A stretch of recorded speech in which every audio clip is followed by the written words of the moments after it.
Awal tahun 2021 di Kabupaten Karangasem masih terjadi penambahan kasus yang cukup signifikan. Dinas Kesehatan Kabupaten Karangasem merilis 5 kasus baru yang masih didominasi di Kecamatan Karangasem.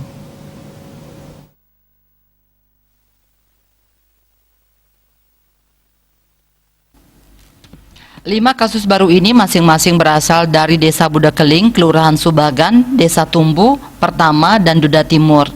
Tambahan 5 kasus baru membuat pasien terkonfirmasi dirawat bertambah menjadi 30 orang dari jumlah total 1079. Terkait dengan penambahan kasus baru COVID-19, Kapolres Karangasem AKBP Ninyoman Swartini mengerahkan anggota untuk melakukan pengawasan ekstra. Pengawasan ini dilakukan di sejumlah objek wisata dan objek vital tempat warga merayakan liburan tahun baru. Dari pantauan sejumlah objek wisata terlihat ramai. Salah satunya objek wisata Mahagangga di Desa Ababi, Kecamatan Abang, Karangasem. Aparat kepolisian bersama tim gabungan tetap mengawasi protokol kesehatan para pengunjung. Sesuai surat edaran Gubernur Bali, aparat kepolisian juga melakukan patroli dalam penerapan jam malam yang diberlakukan selama libur tahun baru. Hal ini dilakukan untuk mencegah adanya klaster penularan COVID-19 usai perayaan tahun baru.